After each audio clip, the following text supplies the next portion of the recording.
Welcome to the Rebel Alliance Briefing Room Podcast. We are here to podcast about anything and everything Star Wars with you. Please visit our website where you can play current and past episodes.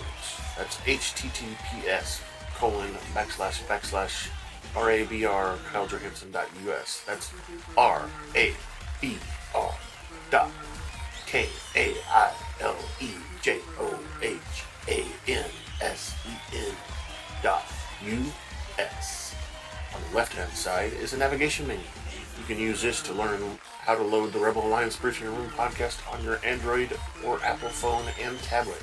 And we have direct links to our podcast on Apple and Google Podcasts. Please participate by connecting to our social media, answering questions of the week, or submitting feedback directly from the site.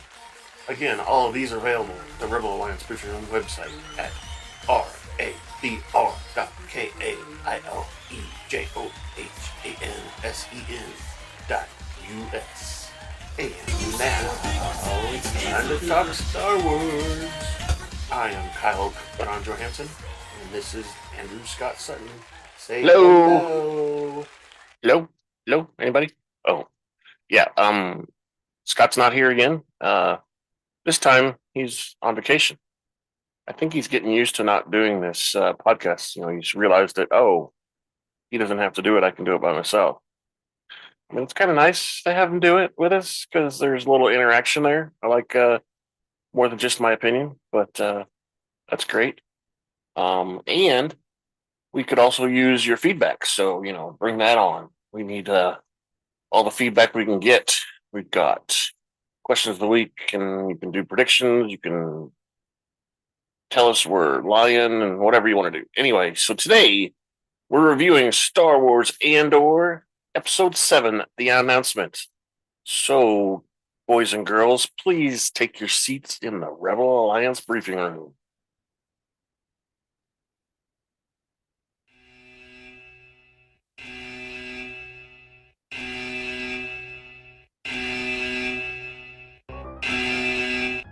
Spoiler alert.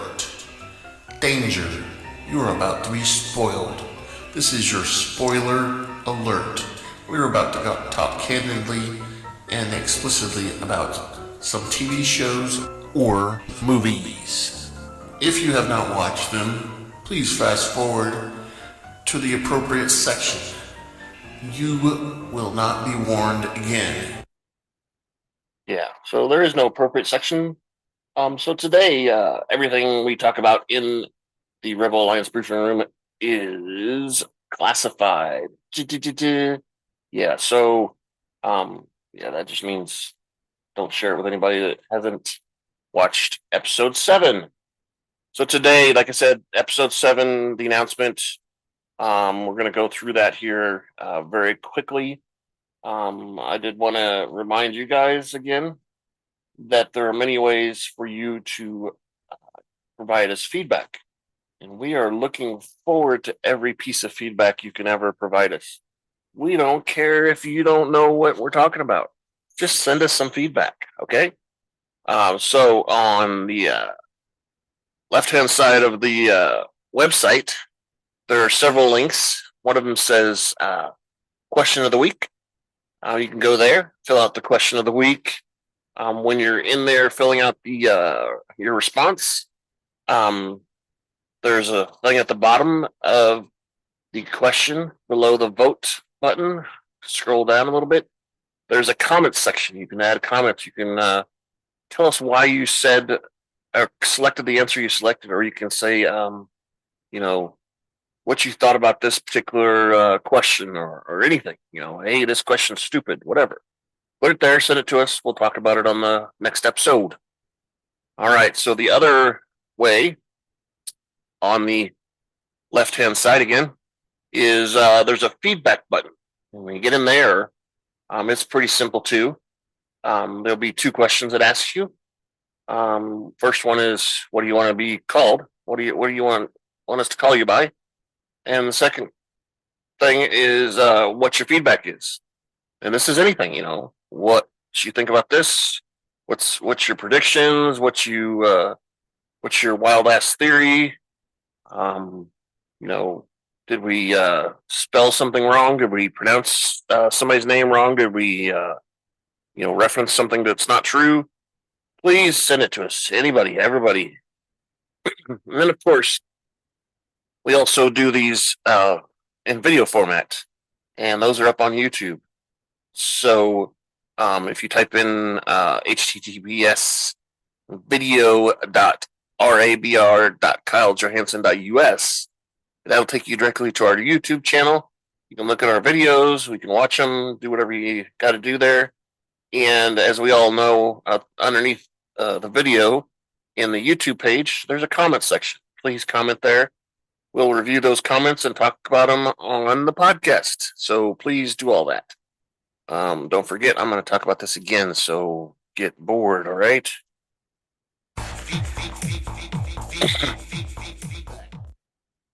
Oh, yeah, and also we have a web email address, feedback@kylejohansson.us. All right, so let's get started here. So we start out the episode where Cyril is eating breakfast again. He's Cyril would be the thing, and he's dressing for an interview he's got with the Bureau of Standards. His mother is questioning his decision on what he's wearing. She's nitpicking him again, and in particular, she's talking about the collar being kind of high. He's like, "Oh, you altered it, made it higher, and all that stuff in it."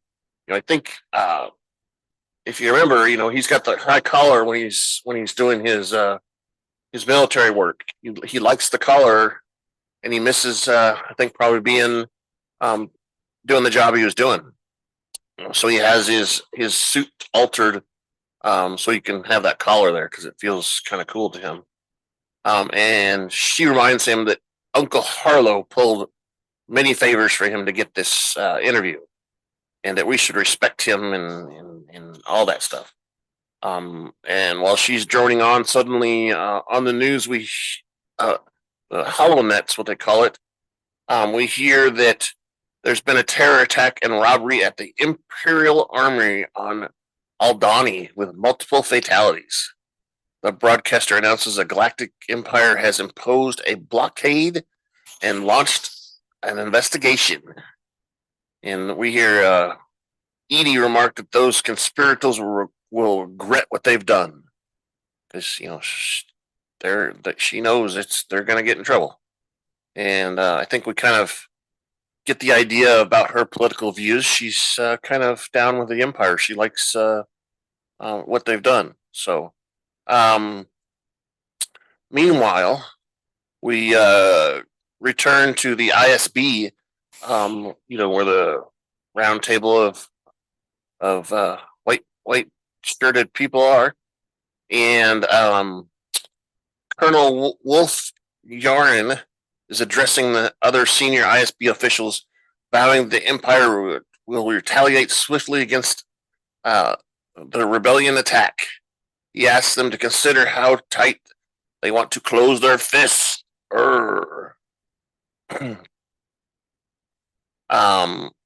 And he talks about how they recruit the strongest and best people, so that in times like these, they have the best people for the job. He also mentions that they are imposing a tribute tax 5 times the amount of the stolen credits from Aldhani on any sector harboring partisan activity, and he wants to make it clear that they want to make it clear that anyone who steals from the Empire will pay. He also adds that any local customs, festivals, or traditions used as cover for rebels' activities will trigger permanent revocation of Imperial tolerance, meaning they won't tolerate things anymore. They're just gonna crack the whip, and you don't have a choice. Yeah, so that's some tough rules there. And Yarlin assures the officers that he has spoken with Emperor Palpatine, and the Emperor has granted ISB access to the Imperial Army and Imperial Navy resources. he announces that the Emperor will be convening an emergency session of the Imperial Senate to propose legislative packages and bills amending that will give the ISB unlimited powers of surveillance, search, and seizure. Unlimited.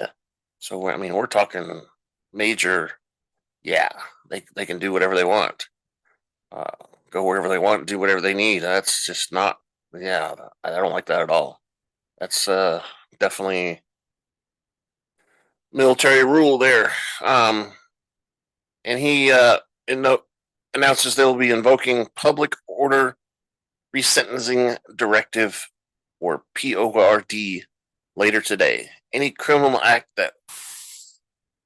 with an indirect effect on the Empire be classified as a Class 1 offense. All prisoners will be sentenced and evaluated on all outstanding fines and levies and are to be paid in full. And we see our lovely Deidre Miro listening and taking all this in. She's thinking, you know, this is kind of strict and whatever, but she's also thinking, unlimited access for search. I'm looking for something. And she walks in out of the meeting and walks in on an attendant who is sleeping later and speaks with him, and she expresses some concerns.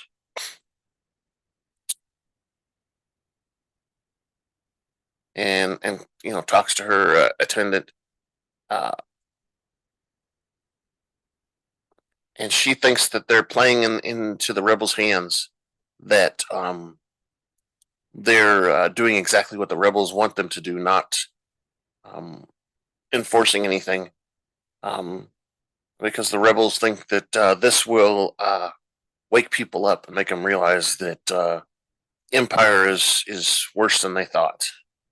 And she thinks that the incident it was classified as a robbery, but it's actually an announcement. Dun, dun, dun. Yeah, so they're announcing themselves. They're that was their coming out ceremony. Ta-da! Look at me, rebel. Here we are. Yay! So instead of cannons with blue and pink colors or cake that's pink in the middle, it's boom. We took your money. Rebels. Yeah. So we return back to Coruscant, and Luthen is listening to his transmitter about news about the credits that were stolen on Aldhani, the heist, and we hear that all of the military personnel have been replaced and are being interrogated by the ISB.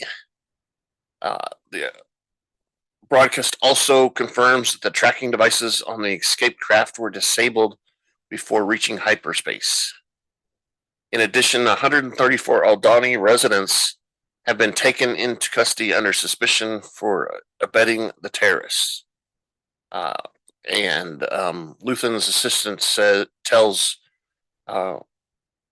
him that Mon Mothma has come to visit and to wipe the smile off his face. And so he comes out from the back room, and this business that he's in is officially called Galactic Antiquities and Objects of Interest. Mothma apologizes for her abrupt visit, but she says she was on her way and she wanted to drop off this present that she was going to give her husband. He doesn't really like it. Perrin doesn't really like it, so she wants to possibly look at the other one that Luthen suggested, the jagged sword-looking thing, and they go inside, and that's when they start to talk. The driver stands outside, so he can't really hear, but they are putting on their act. They got the smiles and the laughs and the so it looks like they're being cordial and whatever. But Mothma is asking Luthen if he was responsible for the heist.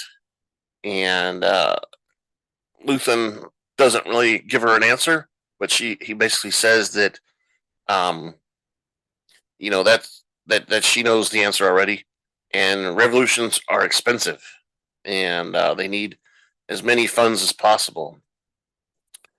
And then they move to the matter of Mothma's family funds, which she's having trouble assessing, and she promises that she'll get that taken care of. That she's working on it. The meeting is tonight, um, and he wants her to get back to her once the meeting's over.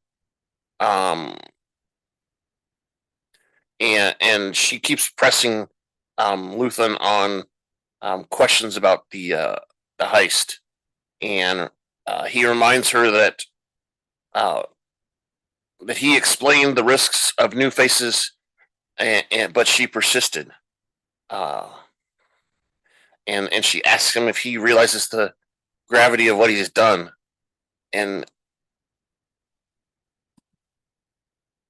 she tells him he tells him that she's planning to build a network, but Luthen reminds her that turning back will be impossible. He counters that she knew the risks and described the network as a weapon.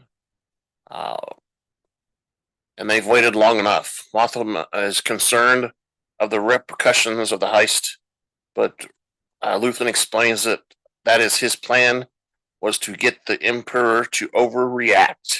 Dun dun dun. He's making his announcement. Um, and he kind of mentions that the Aldani incident has invigorated their struggle, and replies that people will suffer. Mothma replies that people will suffer, and Luthen says that's the plan, and adds that there will be no rules going forward. Returning to business, Luthen tells Mothma that the rebellion will need every credit that they can get their hands on, and to let her know how the meeting goes. And that's when Mothma says she won't be purchasing the piece this morning, and he laughs cordially and tells her that more pieces will be coming soon.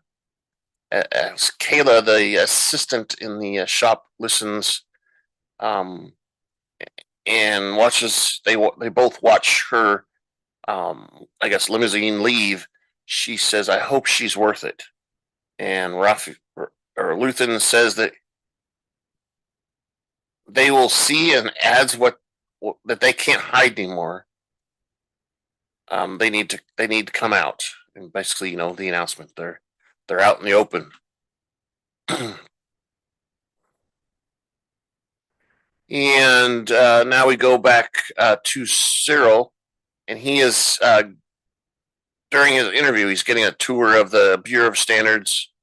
Uh, his supervisor talks about the work, and including weights and gauges and redundancies and verification. And the supervisor questions Carnes or Cyril about his prior employment on Morlanda 1. And Cyril explains that that a rebel murderer is running free due to corruption and laxity in the corporate authority. Cyril believes that he was punished for trying to uphold the law and do his job of upholding public safety. He mentions that there was two colleagues that were murdered, and he believes in the law, and whoever did that should be punished. And that he is going to work to get his name and record expunged. And the supervisor asks if he needs any help, and there is a job opening immediately in fuel and purity. And that's when they motion to the actual desk he's going to be at. And during these scenes when they're talking, you see a huge cube farm. I mean, it's the cube farm from hell. This building here, Bureau of Standards. That's all they do is cubes, I guess. But they've got a lot of people that are working for them. Elsewhere, a hooded Kayla walks past Imperial security in the foyer of a public walkway. This is a big scene where we see her walking through the city, avoiding everybody and everything like that. And she meets up in a secluded area with she's walking through, and then we switch to Deidre Miro, our ISB female focused that we're on, and she goes to the data vault and requests access for 2 years worth of data from an unkept attendant, Felzonis. This is the guy who his tunic is loose, and he was asleep, and he's unkept and stuff, and she makes sure he knows that she knows what was going on, and she asks for a survey pool of the facilities and then their resources and uh, records of all missing avionics, comms, navigation, and targeting equipment. And when he asks what star systems does she want it from, she says all of them, and she asks for the report to be kept confidential, with a copy sent exclusively to her office. And Miro asks Filzonis to be discreet. And we go back to Aldani, and we see Cintas mounting a speeder bike as she watches an Imperial Star Destroyer fly over the Sacred Valley. And she's going down this steep hill. It looks like almost like more of the coal looking stuff. So she's zooming through and skittering around a little bit on there. Looks kind of fun. And back on Coruscant, Kella meets up with Val in a discreet area in the city, and she asks about the whereabouts of Andor and says that she shouldn't even be here. Val replies that neither of them should be here and reassures her that the money is safe. Kella praises Val for hiding the money securely and their success in recruiting the recruits. And Val says that Avril Skeen will be missed, but we knew he was kind of rogue anyway. She asks about Cintas, and Kel says that she is doing what she's told. Soldiers follow orders, right? And warns her about the dangers of sending and receiving messages. She turns to the matter of Clem, whose real identity she had reveals is Cassian Andor, and regards him as at a loose end. And Kella tasks Senta with killing Andor to conceal the knowledge of Andor. Before leaving, she promises to send what she has on Andor. I think it should say Val instead of Sentis. And then we switch to a scene back on Ferrix. Hooded Andor returns to his family home on Ferrix and is greeted by his adoptive mother, Marva, and B2EMO. And I thought it was funny that you noticed he touched the droid, letting him know that he was glad to see him too, and all that stuff. And Marva warns Andor that he can't stay. He just can't stay. The Empire has expelled the Preox Morlin and has taken over Ferrix. She reiterates that he shouldn't be there and reveals that Tim Carlo is the one who betrayed him. And he's like, what? Marva reveals that Tim was killed by the Corpos and that Bix tried to warn Andor but was captured as well. Tim was killed in the process, was trying to stop her from going to see Andor. Uh, Marva tells Andor that the Empire is here to stay, and Andor invites his mother and B2EMO to flee with him, claiming that he has won enough credits to leave. Andor wants them to leave tonight for a warmer world as the kettle hisses from the tea that she started. Andor talks about his plans of escaping off-world with his family and decides to delay their plans to the following day because Merva is tired and he also wants to speak to Bix more than last time. And then we switch over to Mothma at her party, and it's a pretty big party, and they've got a pretty, foo-foo spread and all this crap. There's all kinds of ISB officers that she has to, walk around and avoid. And she meets with a Chandalorian man named Tay Kolma, who is an old friend and a banker. Apparently, they went to school together. Tay talks about Mothma's career and says that he cannot imagine living on Coruscant. Everything is too fancy, and we see Perrin,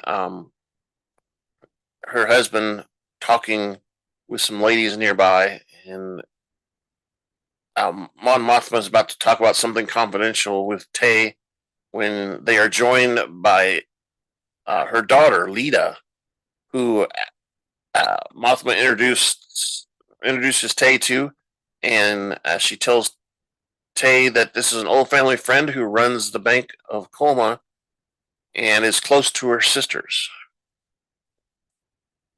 Which I think that's where Mon Mothma is from Chandalorian. Not wanting to be in her mother's shadow, Lita asks permission to be excused. And then Mon Mothma leads Tay to a secluded area and tells Tay that she needs his help for a political plan. Tay is cautious about getting involved in anything political despite his views on the Empire. He warns that some of his colleagues have taken their political allegiances too far. To avoid arousing suspicion, Mothma keeps encouraging Tay to smile and drink up on his drinks and pretend like they're being reminiscing. And she explains that she's been putting up a front as a senator who is unpopular causes, advocate for separatist do-gooders and imperial overreach. She says it's all an act.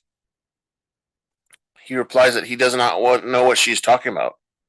And she explains that her persona is not real and that the Grand Visor has infiltrated the Separatist Coalition meetings,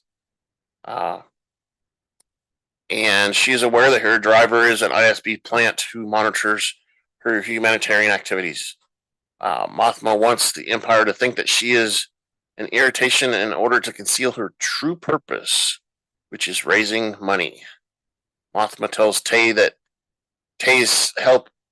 seeks Tay's help in accessing her family account for establishing a Chandalorian Charity Outreach Foundation. Tay will serve as chairman of the foundation, and she can't access these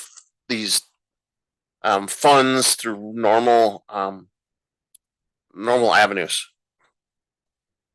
And then Tay responds that she hasn't really answered his question.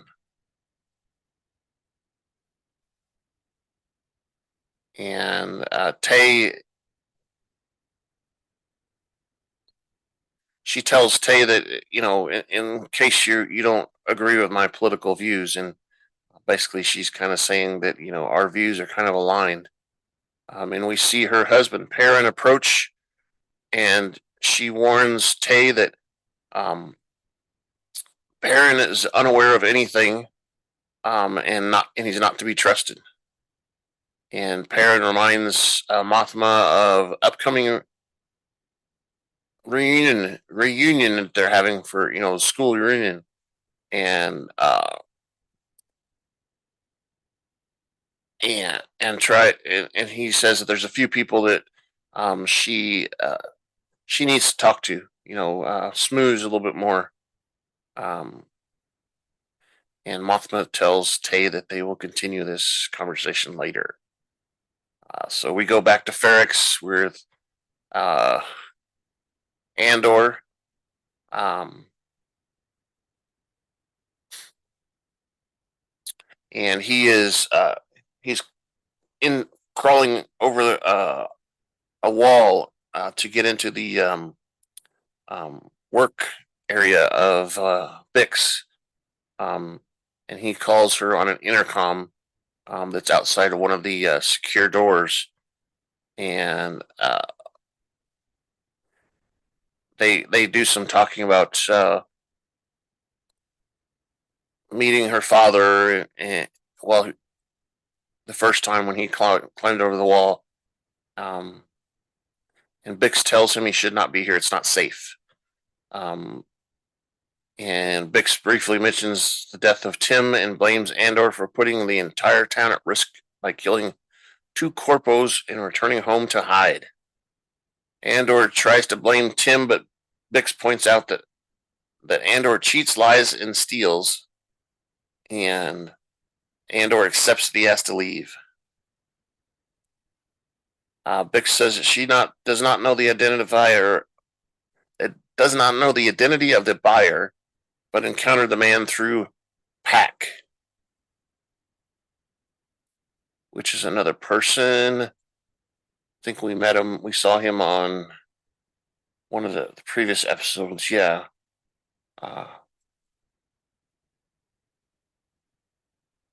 Don Ferrix operated the Sky Guard in town, so he works with her, not at the actual same thing, but they have a working relationship.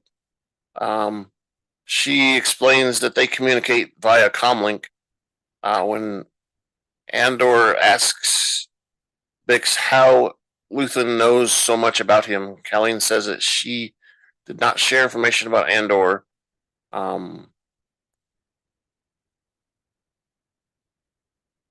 And that Luthen has held up his side of the deal, that he needs to forget, she needs to forget about him now. And he gives Bix 12,000 credits that he owes for all his debts to Zanwan, Nurichu, Brazo, and Dima. And he, she warns him to be careful, and he climbs back over the wall. While walking through the streets, Andor hides around the corner to avoid some stormtroopers that are marching, doing their clunk, clunk, clunk marching routine. And he flashes back to his father, Clem, watching clone troopers parading.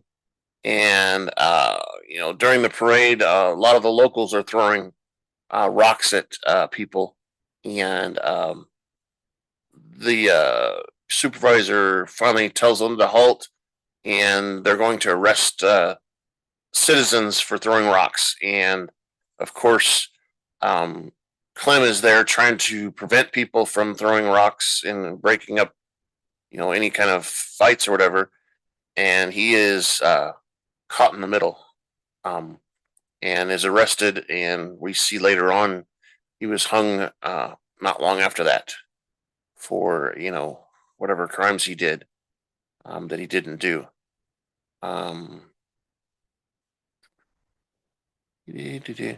And back in the home with Marva, Andor greets B2 and Marva, and she tells her son that she is not leaving. She has she's getting too old for this, basically.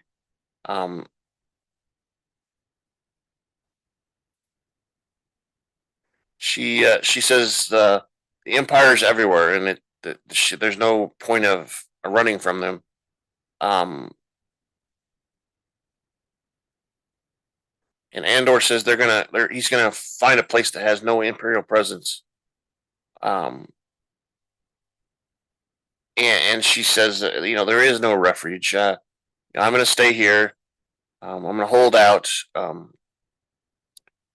willing to wait it out, and I I'm a rebel. I need to rebel.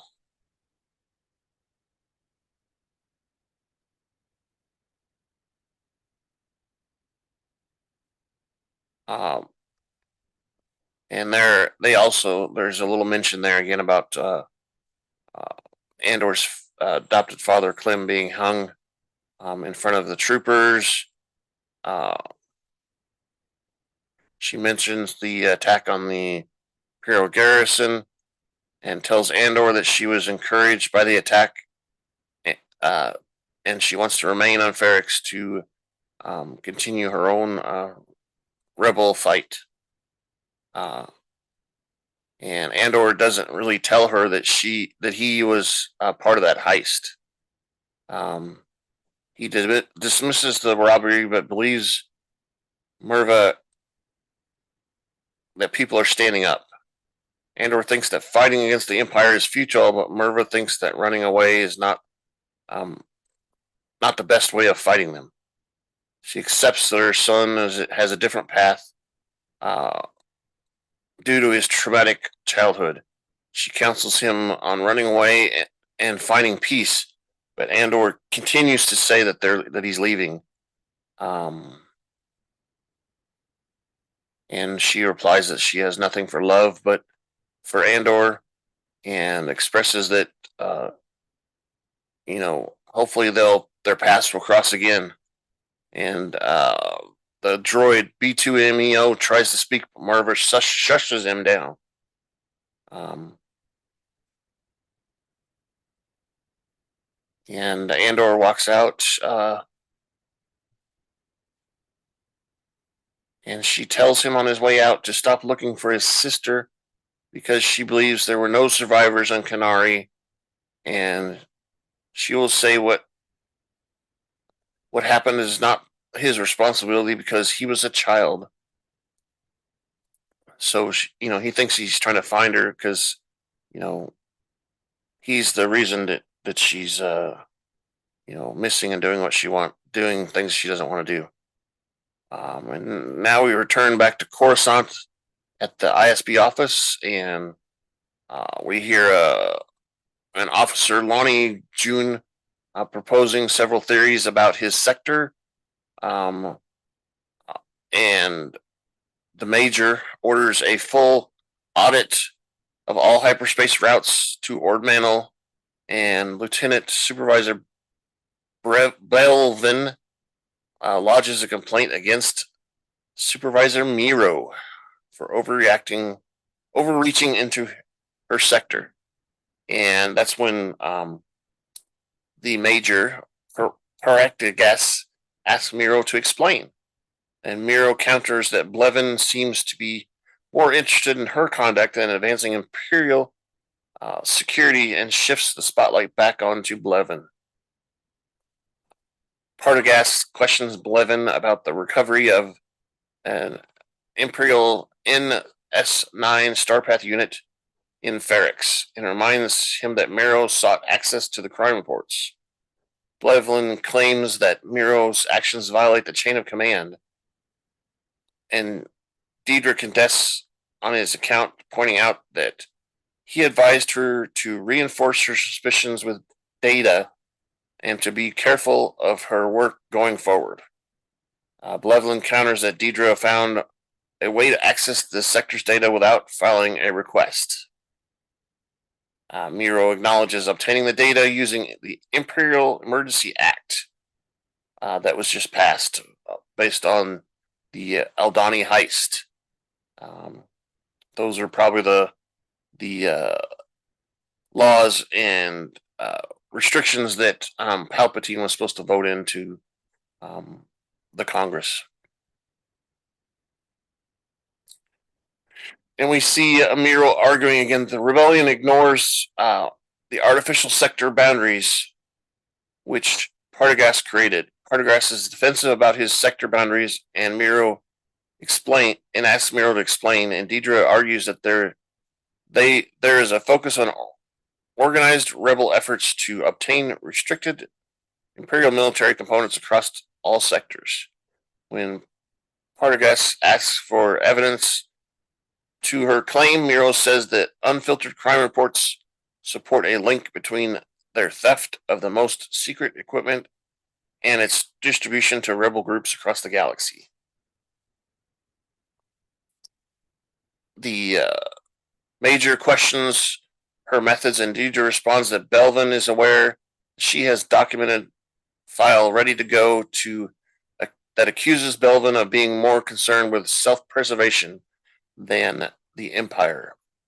Belvin accuses Miro of ignoring the rules, and Partagaz, the Major, is impressed with Miro's endeavor and says that he will have to think about it. He reassigns the Milani sector and Ferrix to Miro and orders Grandy Jung to accelerate their efforts. In private, Partagaz compliments Miro for playing the game well, but warns her to watch her back. Dun, dun, dun. She's in trouble. And back on, we go back to Andor, and he's we see a girl in a bed, and we hear like a shower in the background, and she wakes up and says, and she calls him Keef. Keef, are you there, Keef? Keef? And he's in the shower. Ooh. But unfortunately, ladies, he's wearing pants. But we can see his chest. And, that's nothing to slouch about. And he's stealing some credits from some hidden things she's got in the room. Though they're on a world called Naomos. We see the little heading at when the beach scene comes up on the screen. And this woman's name is Wendy.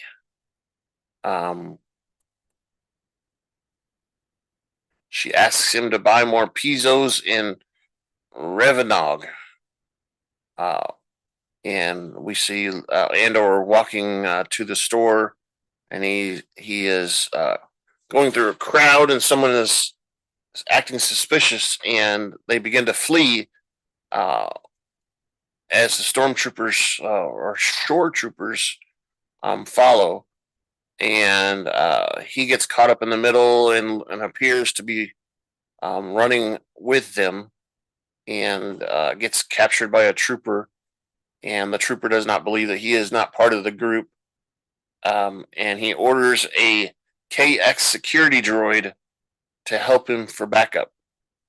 The droid has finished apprehending the other suspects, and Andor attempts to reason with the droid because the shore trooper has told the droid to hang on to him.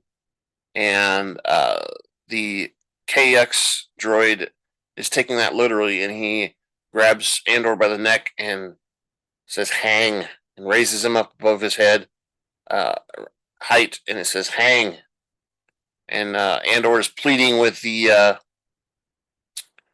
droid and the shore trooper to tell the droid that he was supposed to watch him, not hang him. And then we later see Andor is going before a judge as Keith Gigero. He faces charges of disruption, anti-imperial speech, and fleeing a scene of an anti-imperial activity and damaging imperial property. Andor protests to the judge, saying that he didn't do it, and she counsels him to avoid resisting a judge charge. The judge sentenced him to 6 years in prison, citing new imperial guidelines. Despite his protest, Andor is hauled off by 2 shore troopers, and then we see On Coruscant, Cyril is browsing through the records with countless other employees in his cube farm as we watch the credits roll. Credits roll.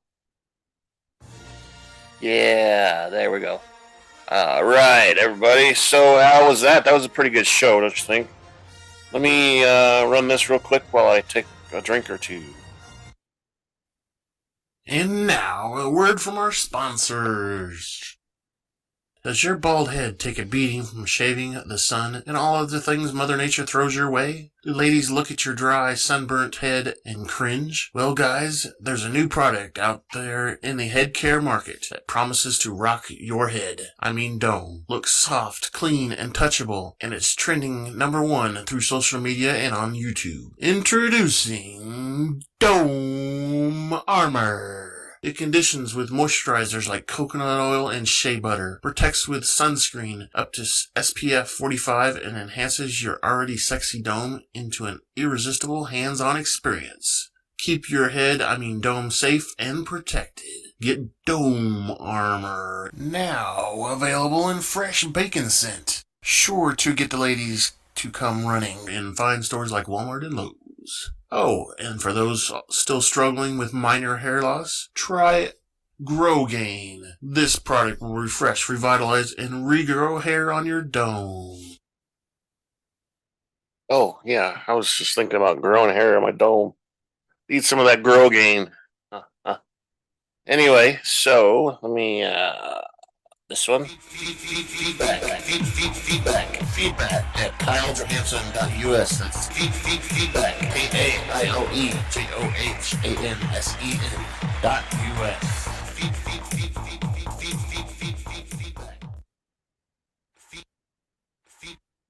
Sorry. So yeah, there was the email address I mentioned at the top of the show. So we want your feedback. We want to hear everything you have to say about this episode. You know, how I went through it, how I got things out of order every once in a while, whatever you want to say. Or if you want to tell Scott that he needs to be on the show more often, that's fine too. Go ahead and do that. So I wanted to remind you that we have on the left-hand side of the website, over there, we have ways for you to give us feedback besides the email address. You can click on feedback, of course, and it'll give you a form to fill out your feedback and send it to us. We have questions of the week, which we're going to get into this week's question here shortly. You can go through and make your vote heard on the question of the week. And then there is a comment section down below that you can explain your answer or say much more about the topic. And then, of course, we're on YouTube, and there's a comment section under each video that we have uploaded, so you can comment on the episode, and we will share all of those on the podcast because we need your feedback to make this more exciting. It's more of an interaction thing. We can get to know you better and understand what you guys want to talk about.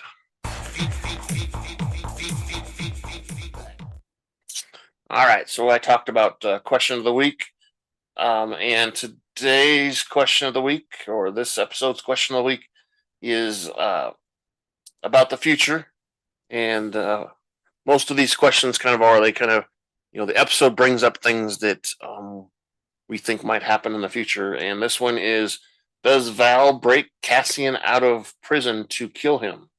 Because, we saw during the episode that Luthen's assistant, Kelva, asked Val to find Andor and eliminate him because he's a loose end. So today's question is about that. And there's several answers you can choose.